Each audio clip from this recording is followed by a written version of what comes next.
Buenos días a todas y todos. Mi nombre es Ana Beatriz Sosa, soy licenciada en nivel inicial, actualmente directora del Jardín de Infantes Márquez de Sobremonte, de la ciudad de Villa del Rosario, provincia de Córdoba, Argentina. 34 años hace que la docencia atraviesa mi vida. Soy maestra, escritora, traficante de sueños. No soy especialista en estadística, pero la amo profundamente.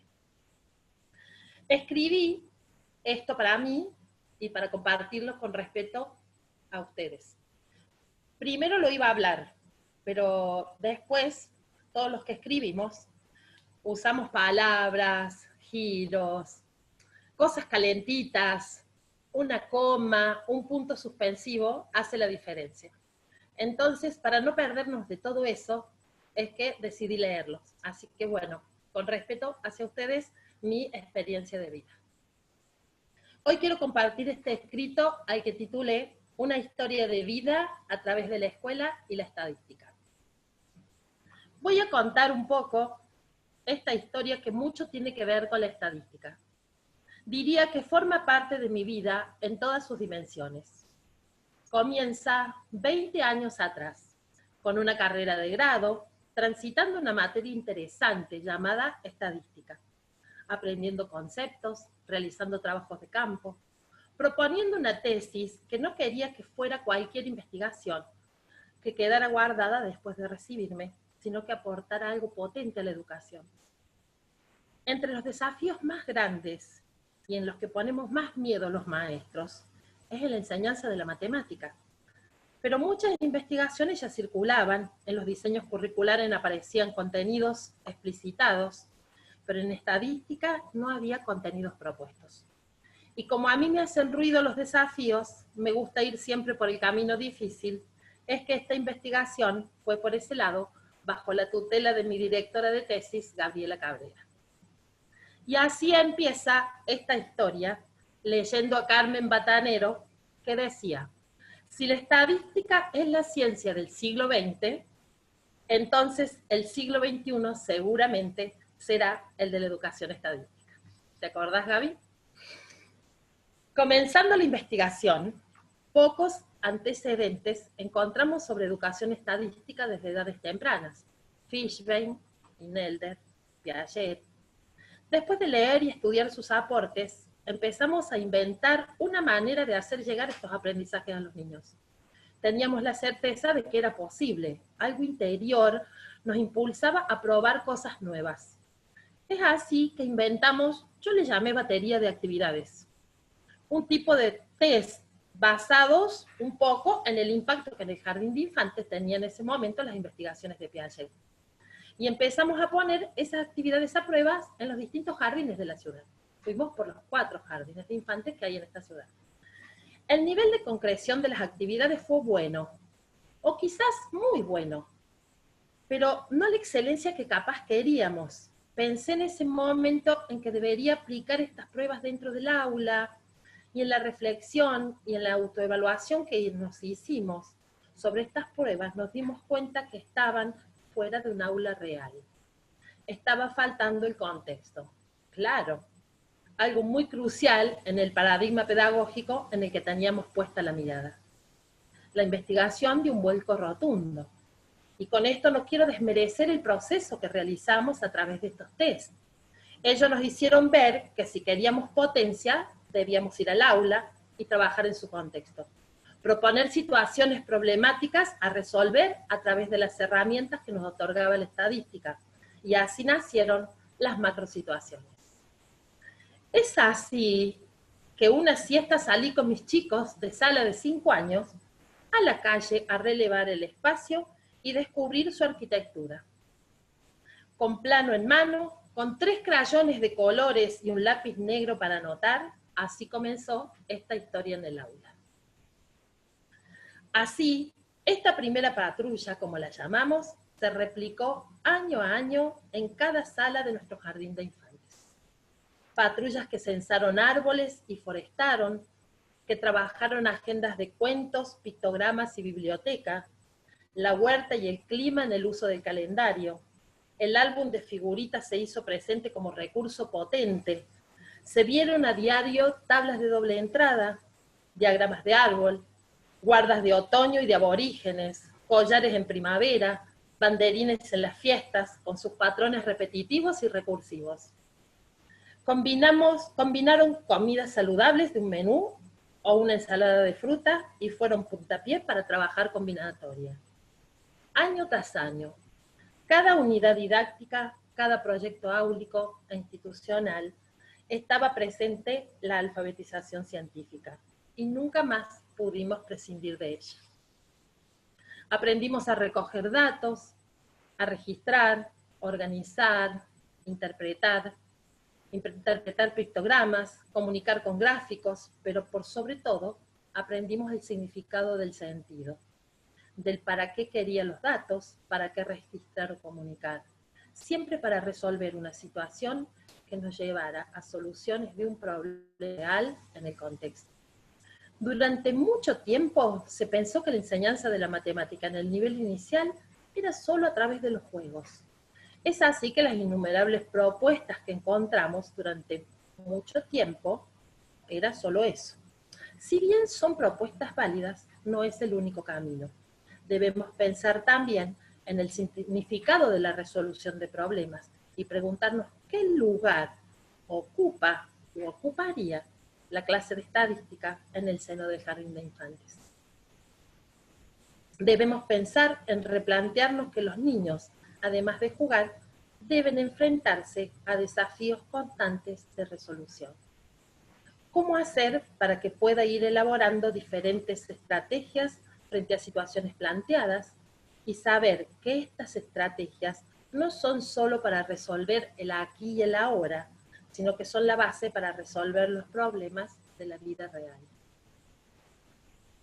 El aula pretende ser una simulación de situaciones que después, en el afuera y en su vida cotidiana, este niño, siendo adolescente, siendo adulto, tendrá que dar respuestas reales de solución. En estos tiempos de incertidumbre, en donde todo cambia a pasos agigantados, debemos ponernos como meta desarrollar en nuestros estudiantes este tipo de pensamiento estadístico. Repensar las aulas desde la alfabetización estadística. El para qué es el sentido. Entonces voy más allá y pienso en estadística como un lenguaje para comunicar. Hay que pensar entonces que cuando planteamos situaciones en donde recojo, organizo datos, también tengo que interpretarlos para una toma de decisiones que debo comunicar. Y aquí me pregunté, ¿qué aprendí en estos 20 años? Primero pensé, estudié, investigué, realizamos una propuesta para enseñar, ir por congresos llevando esta innovación fue el primer camino que se abrió.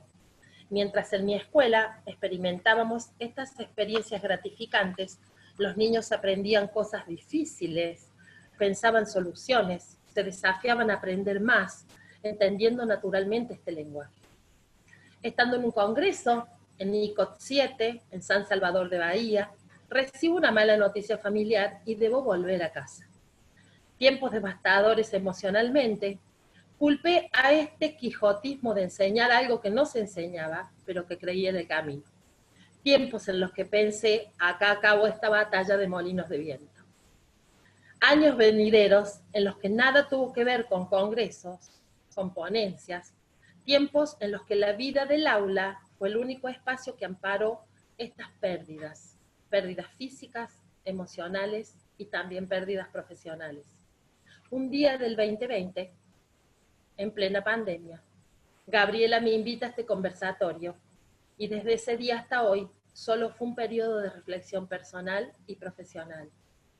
Gaby me dijo, es hora de cerrar a aquello que quedó en ICOT 7, y quedé pensando en cerrar un círculo. No había que cerrar nada, solo reflexionar cómo en estos 20 años la educación estadística se convirtió en una idiosincrasia en mi escuela. Cómo fue atravesando cada día, cada planificación, cada aula, y cómo impactó en cada una de las generaciones que pasaron por nuestro jardín de infantes. Porque ¿saben qué? Nunca dejó de formar parte de la vida escolar, tan simple tan cotidiana se ha convertido la alfabetización estadística en nuestra escuela, que nunca ese círculo se cerró. Al contrario, se espiraló y recorre hoy de manera natural cada una de las propuestas didácticas que hacemos en equipo con mis docentes. Siempre en cada propuesta hay lugar para la estadística, naturalmente. Es como querer aprender las letras para escribir un mensaje o aprender un número para comunicar una cantidad. Hoy, a 14 años de aquel ICOTS, de charlas con autores reconocidos, hablando de estadística, en el que estuvimos con Gaby llevando nuestro libro, precioso tesoro para nosotras. Estoy acá para contar esta experiencia y decirles, estimados colegas, que sí se puede. No tengo en mi pensamiento otra manera de transitar aprendizajes de los estudiantes ni las enseñanzas de las docentes en el que no haya estadística. Siempre paso por las aulas y las señas me hacen pregunta. La única palabra que les digo es ¿para qué? No hay que perder el sentido, no hay que perder el contexto en el que se gestiona esta danza. Y en este viaje solo hace falta poco equipaje. Un cuaderno y un lápiz, los números y una tabla, un botecito de ideas y un itinerario escolar. Al final de esta reflexión me quedan estos constructos personales. Si bien sabemos que pensamos en ciencia, en herramientas, en estrategias, en conceptos, en contextos, en calidad de enseñanza, mis sentires van por otro lado, van por el lado del corazón. Y puedo decir certeramente que en mi escuela es cultura escolar, es una idiosincrasia, un estilo de vida. Hoy enseñar y aprender estadística en mi escuela es un arte. Y como voy al revés, si querés preparar el video, Gaby te deja las lágrimas. Dale, y como me gusta ir al revés, ahora voy con las dedicatorias. Porque si las decía antes no iba a poder hablar. Quiero dedicar... ¿Sí? No. Anda buscándolo, Gaby. Bueno. Quiero dedicarle este conversatorio primeramente a Gabriela, mi mentora. Las dos a caballo como el Quijote y Sancho Panza tras los molinos de viento. A mi esposo, que desde alguna otra dimensión me está acompañando y que formó parte importante de esta investigación. El que nos mimó cuando leíamos y escribíamos metidas en una computadora, él siempre sentado ahí, al lado nuestro, preguntando, haciéndose parte de este sueño. Gracias a vos por haber sido un puntal y creer siempre en mí.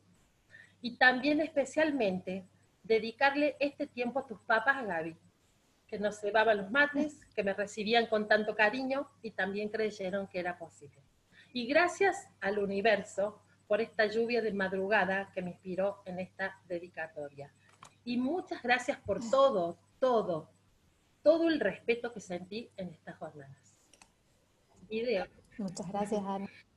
Ay, para que me... ¿Cómo voy a poner videos si me estás leyendo eso? Para. Y vos, esperen que esto de poner videos es todo un tema. A ver, sí que... El video da un pantallazo general de los 10 años, de los 20 años, perdón, desde la investigación hasta hoy.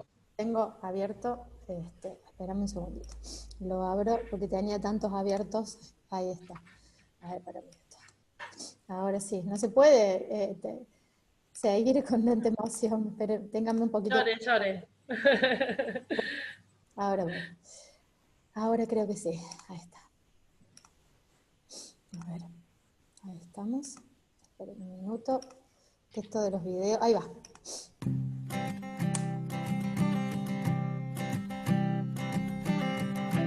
I keep a photograph in which we were in love, caught in your eyes, waiting for the sunrise.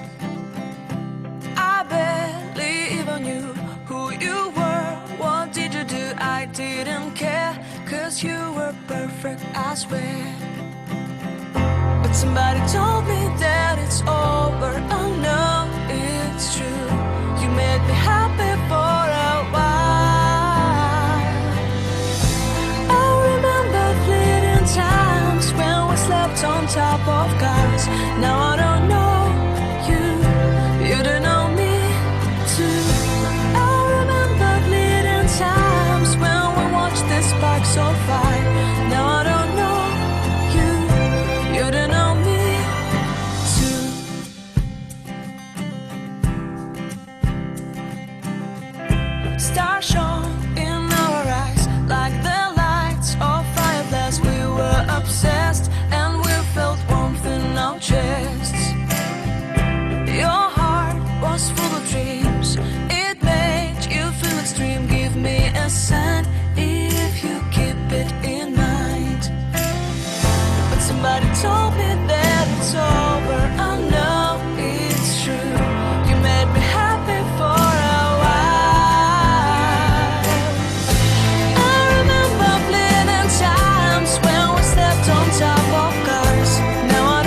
photograph in which we were in love, caught in your eyes, waiting for the sunrise.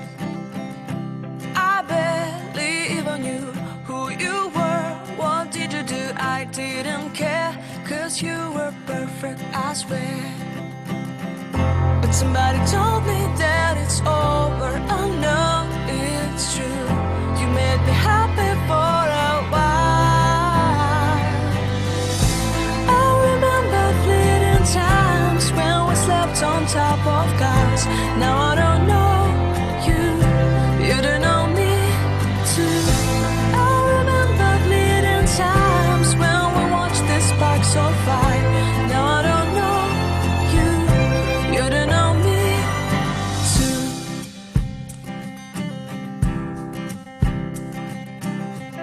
Stars shone in our eyes like the lights of fireflies. We were obsessed and we felt warmth in our chests. Your heart was full of dreams. It made you feel extreme. Give me a sign if you keep it in mind. But somebody told me that it's over. I know it's true. You made me happy for a while. I remember fleeting times when we slept on top of cars. Now I don't know you, you don't know me too. I remember fleeting times when we watched the sparks of fire. Now I don't know you, you don't know me too. We knew we'd be forever young. Now I don't know you, you don't know me too. I knew that love would never die.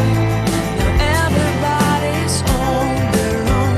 If I could see you now, you would stand out from the crowd, and maybe you would notice me.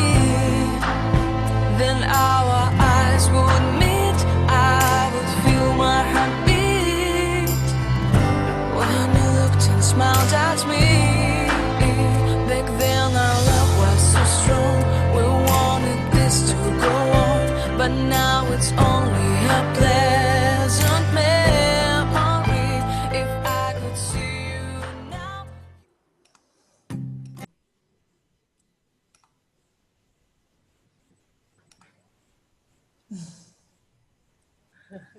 ¿Qué? Los silencios hablan más que las palabras. Sí. Corazón, gracias, y las sincronicidades sí que existen.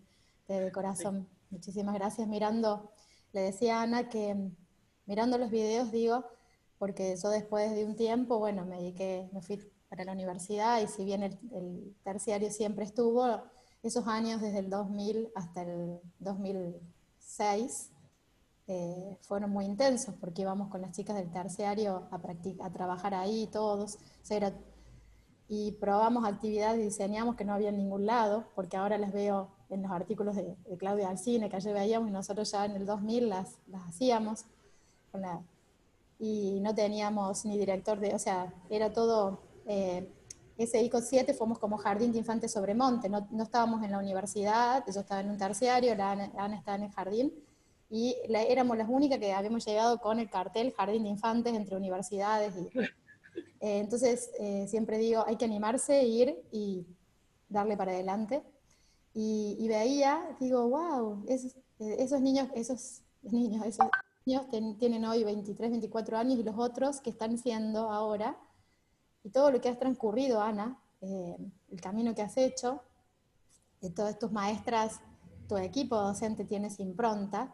Y hablando de la transformación de la educación crítica, hablando de lo importante que es de leer el mundo para escribir el mundo, como decía Lucía, y ahora no me acuerdo de la primera autora, pero es compañera de Lucía, leer el mundo para escribir un mundo que no es el que repetimos, sino otro mundo. Y de eso se trata la transformación, darnos a cada uno y en transformar a los de cerquita y a los de lejos, cuando uno se conecta con la esencia, con lo genuino. con lo principal, que es abrir un mundo de posibilidades. Y bueno, por eso te decía que no era el círculo, sino la espiral. Una espiral, sí. Otra etapa, y te agradezco infinitamente que hayas compartido y que hayamos podido traspasar la pantalla para que lo académico no pierda la piel, el sentimiento, la emoción, que eso es la vida.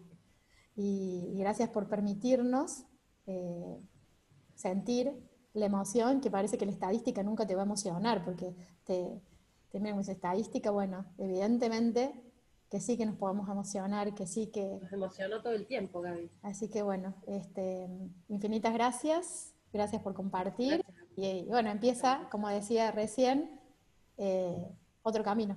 Empieza otra etapa del camino. En una espiral un poquito más, en otra instancia. Así que gracias por permitirnos compartir. Acá te han escrito un montón de cosas y después ya... Gracias, Gaby, por haberme enseñado tantas cosas. Yo sé que yo también te enseñé a vos, pero gracias por haberme enseñado tantas cosas y por hacerme hecho amar esto, porque realmente tengo amor por la educación estadística.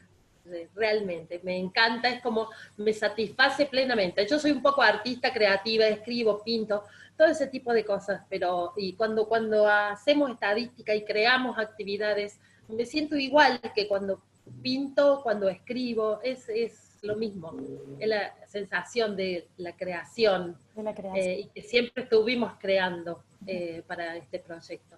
Y bueno, uno tiene que animarse a crear.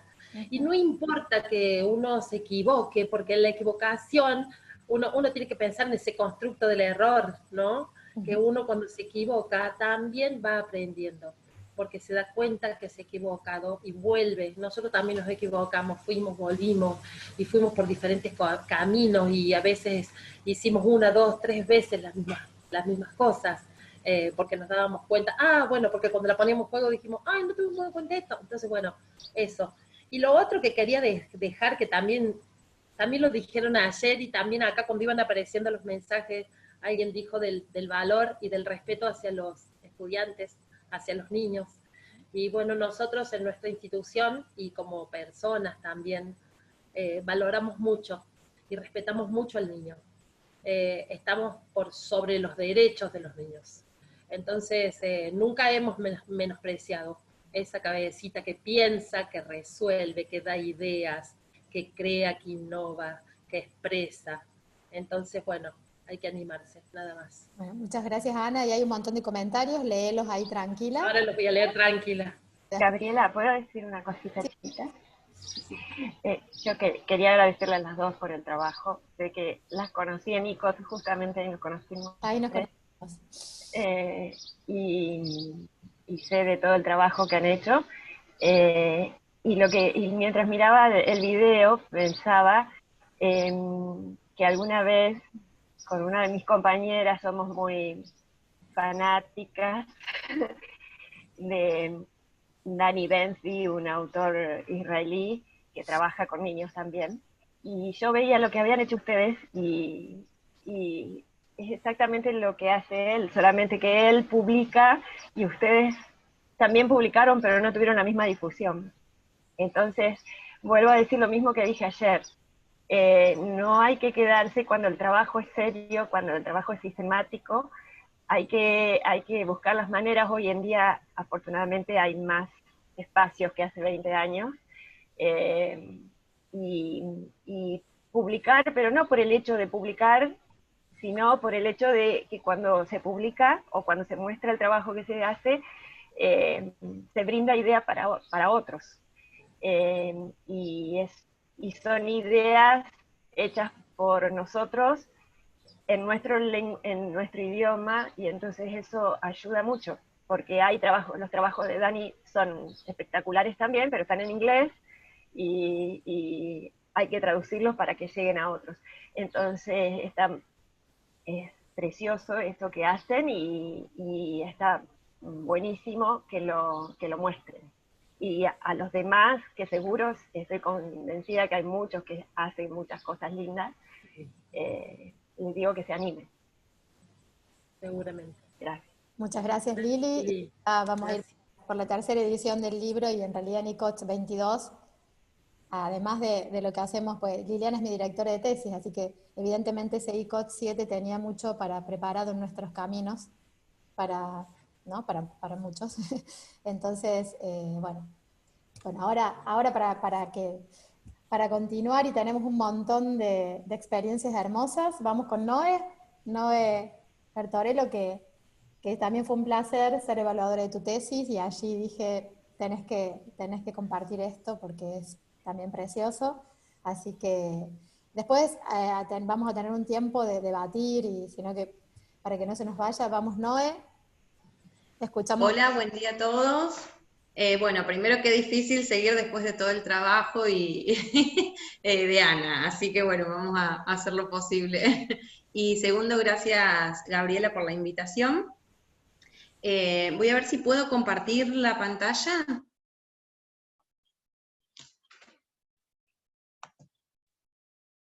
A ver. Habilita el micrófono, Gaby. Está habilitado, fíjate, a ver qué pasa. Sí, ahí está. A ver si lo ven. Esperamos un ratito. Ahí debería ir apareciendo. Todavía no, pero va a aparecer, espero. Algo. A ver. Está todavía, ahí va, ahí está. Ahora tenés que hacer la presentación ya en pantalla grande y ya estaría listo. Sí, lo puse, pero a ver, ahí está. En el F5 estamos, perfecto. Bien.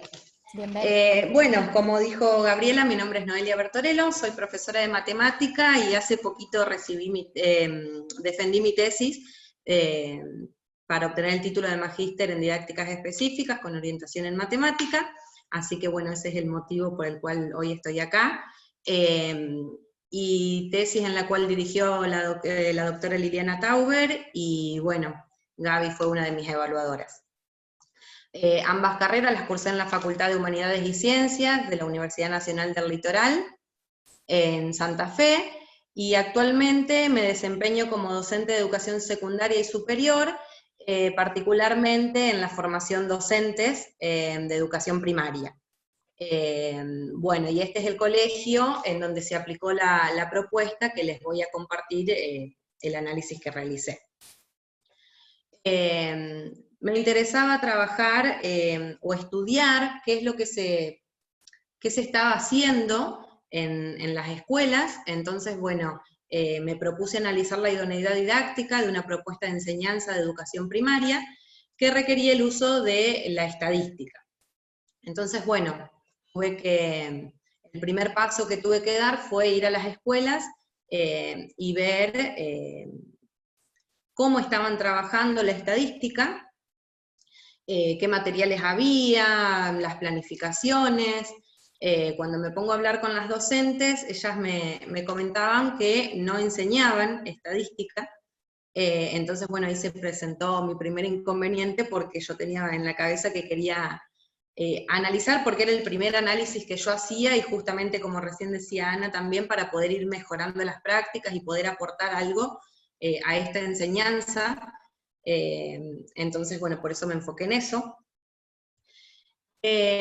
Charlando con las docentes, ellas me contaban que participaban de un certamen que se llama Feria de Ciencias, y que ahí habían utilizado la estadística.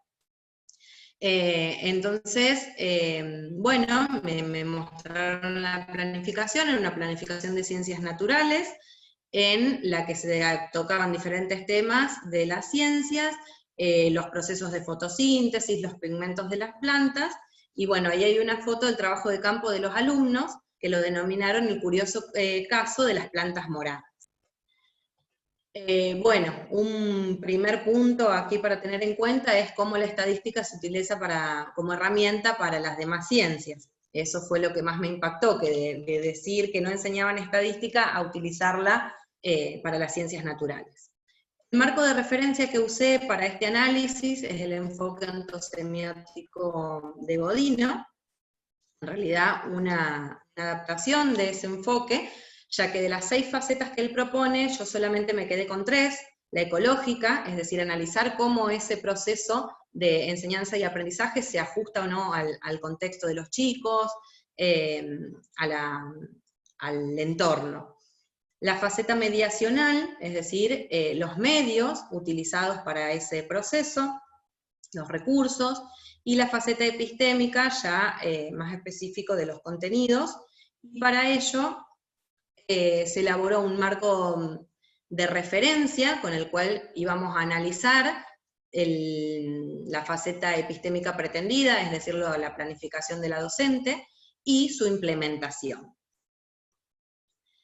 El análisis de esta faceta epistémica, primero elaboramos ese marco de referencia a partir de los documentos provinciales, el diseño curricular jurisdiccional y los núcleos interdisciplinarios de contenidos, que son los que rigen actualmente en la provincia de Santa Fe, y además se tuvieron en cuenta las sugerencias de expertos en didácticas de la estadística.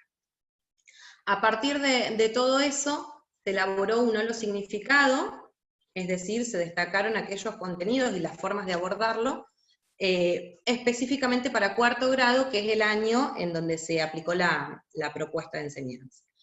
Esos contenidos van desde los datos, cómo hacer la recopilación, el registro, elaboración de encuesta, su procesamiento, a partir de diferentes representaciones y el pasaje de una representación a otra, hasta llegar a su análisis para interpretar y comunicar resultados, además de abordar los sucesos y resultados inciertos.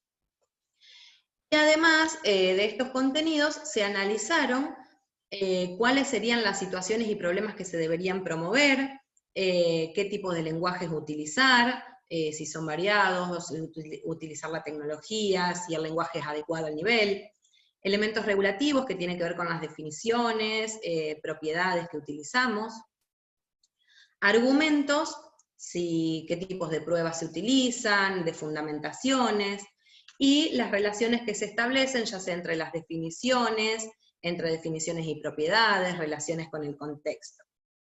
Entonces, una vez que tuvimos todo este marco armado, lo que hicimos fue ver qué estaba presente en la planificación y qué estaba presente en su implementación.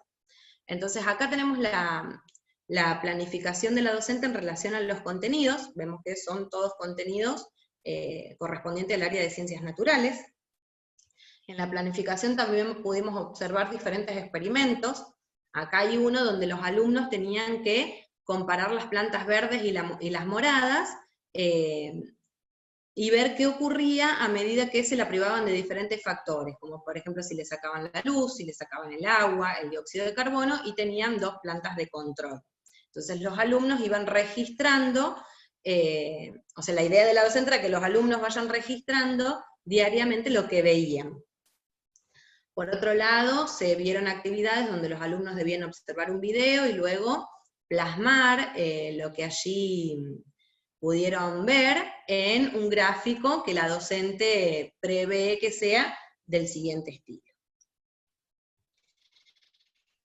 Luego nos fuimos a la carpeta de los alumnos. Aquí vemos cómo ellos iban registrando lo que observaban. Aparecieron también en la carpeta de los alumnos, que no había aparecido en la planificación, tablas con diferentes recuentos, gráficos de barras, que correspondían a unas encuestas que ellos habían realizado a sus compañeros de cursos más altos, sobre todo consultando qué conocían o no del tema que ellos estaban aprendiendo.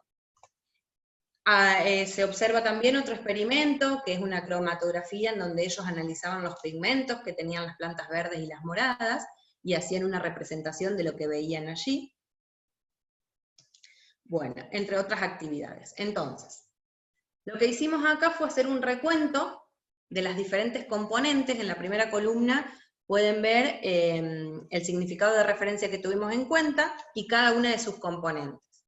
En la segunda columna, analizamos el significado pretendido a partir de la planificación, e hicimos un recuento de las componentes que se evidenciaban. Y en la tercera columna, el significado implementado a partir de la carpeta de campo de los alumnos, también fuimos registrando si se veía o no cada una de esas componentes. Entonces podemos ver que en relación a las situaciones y problemas, el 60% estuvo en la planificación y en su implementación. En relación al lenguaje utilizado, un 72% estuvieron tanto en la planificación como en su implementación.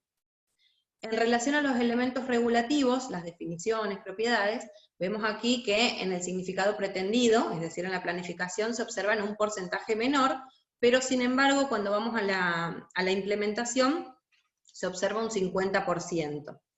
En relación a los argumentos, fue la componente más débil, ya que apareció un 14% tanto en la planificación como su implementación.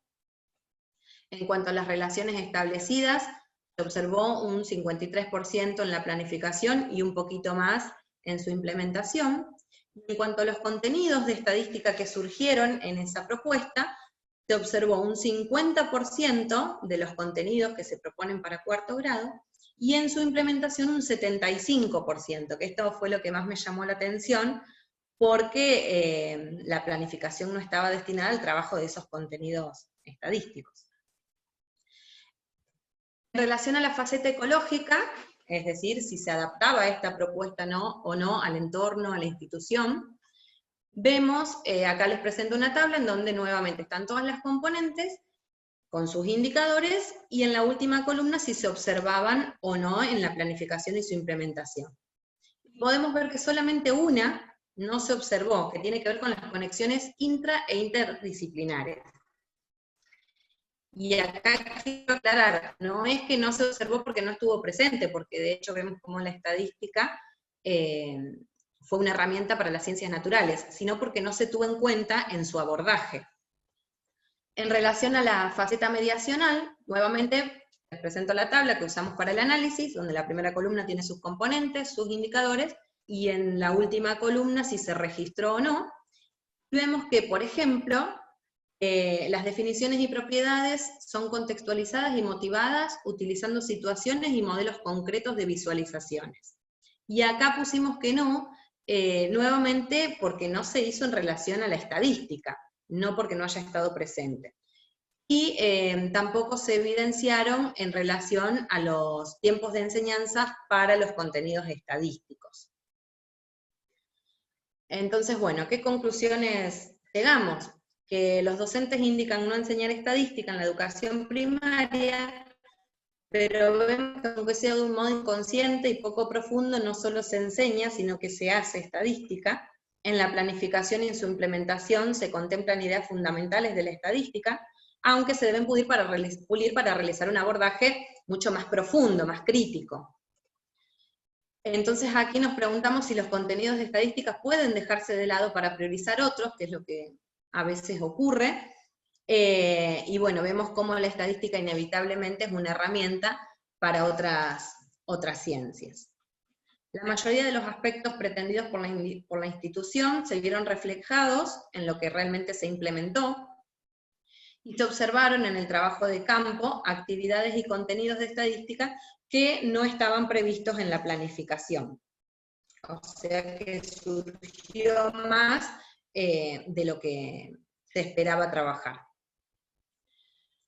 La forma de abordaje fue de tipo experimental, acorde a lo que proponen los NIC, los alumnos se preguntaron, hipotetizaron, investigaron, concluyeron, contraponiendo sus creencias con lo que habían obtenido en dichas actividades.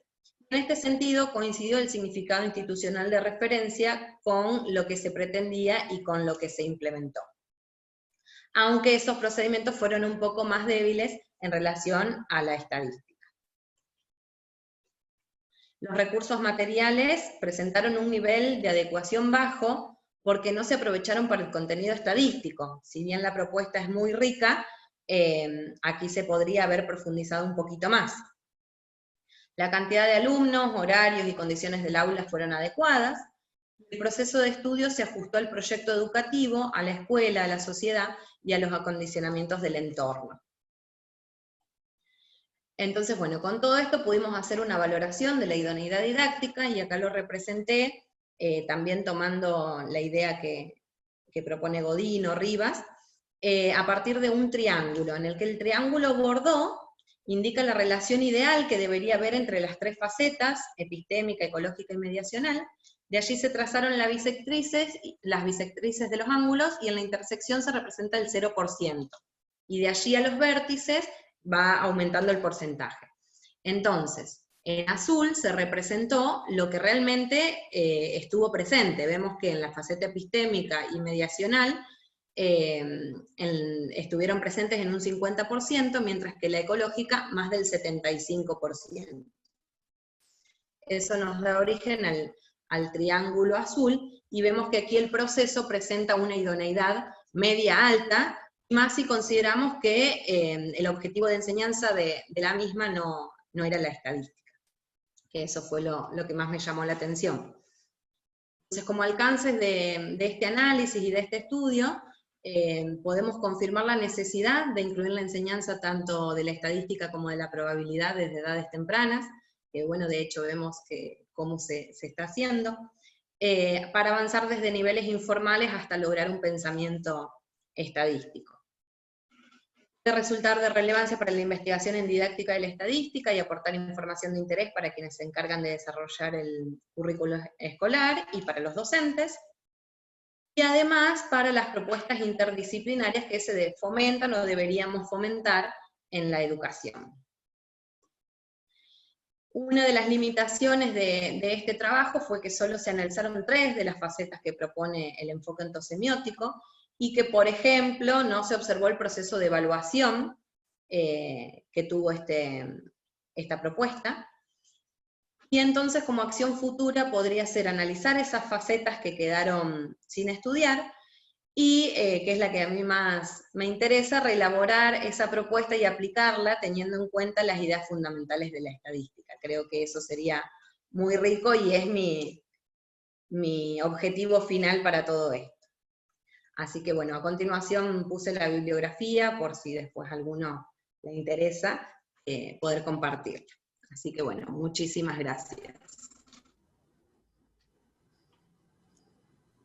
Gracias, Noelia. A ver, si lo puedo ver porque Ya te lo dejo. también me sentía hablando sola, pero bueno, ahora lo veo. El PowerPoint, viste que es. Yo ya conocía toda tu presentación en su tesis de maestría, que fue también un placer. Y fíjense qué importante lo que comparte Noelia, cómo digamos, está subyacente ese conocimiento, digamos, esa educación estadística, y qué importancia de poder revelarla, digamos, ¿no? y potenciarla. Vos te sorprendiste, ¿no es cierto?, cuando... Sí, porque si bien me imaginé que iba a aparecer algún recuento, alguna búsqueda de información, de datos, no pensé que tanto. Me pareció una propuesta súper rica para aprovecharla y trabajarla en el contexto. Los chicos buscaron las plantas de sus abuelos, la propuesta fue muy interesante, los chicos estaban muy enganchados, los experimentos, y bueno, y uno se queda con todo lo que eso dio y lo que se podría seguir trabajando, y realmente que es un trabajo muy rico, realmente que no me esperaba encontrarme con tanta estadística implícita en ese trabajo. Claro, y que a veces o sea, justamente el desafío es que no se quede ahí, sino que se potencie, también potenciar la documentación pedagógica, que es algo que hablábamos ayer. A veces Sí. ven, por ejemplo, se hacen muchos trabajos y no se registran, y no se toman, digamos, esos documentos, esas registraciones, que después te permiten, digamos, poder comunicar, poder evidenciar todo ese proceso, ¿no? Esas coreografías invisibles de las y los estudiantes. Este trabajo es muy interesante, totalmente recomendado, porque también está aplicada los criterios de idoneidad didáctica de una manera fácil, o sea, porque quizás por ahí resulta, a veces parece muy complejo, digamos, todo el enfoque ontosemiótico, pero me parece que si, por lo menos de mi punto de vista, entrarle al enfoque ontosemiótico de la idoneidad didáctica, me parece, yo siempre voy al revés, ¿no? Soy rebelde, irreverente, como me enseña Giroux, y hago más o menos los procesos de aprendizaje, y la idoneidad didáctica me parece que es un punto, si bien viene siendo en el proceso lo más reciente, es un punto para entrar de lleno en este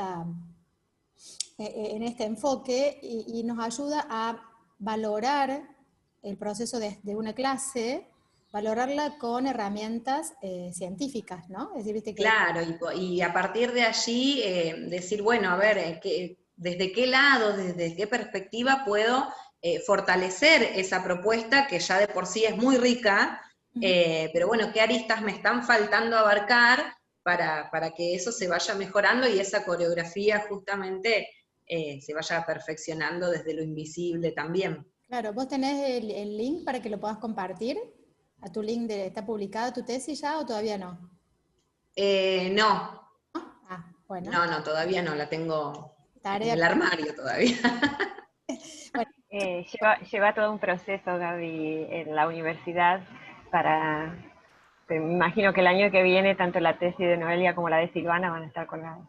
claro, porque allí, para que se puedan justamente como material de estudio, porque están muy lindas las dos, tanto de Silvana Santellán como de Noelia, eh, y esta de Noelia es muy accesible para justamente mirar, empezar a mirar cómo mirar los procesos de enseñanza desde el lugar del enfoque entosemiótico. Es decir, es un... Sí, y una cuestión en relación con los marcos teóricos, ¿no? Porque a veces hay gente que por ahí se plantea, bueno, no, voy a usar este marco teórico porque es el que está en boga en este momento, ¿no? Y en realidad los marcos teóricos están ahí para que los utilicemos y a veces son más adecuados para una cosa, otros son más adecuados para otra, pero sí siempre nos sirven justamente para hacer este trabajo sistemático que hablábamos antes, ¿no? Y que nos pueda brindar ciertos elementos, que en el caso de Noelia, digamos, brindó elementos para ver cómo la estadística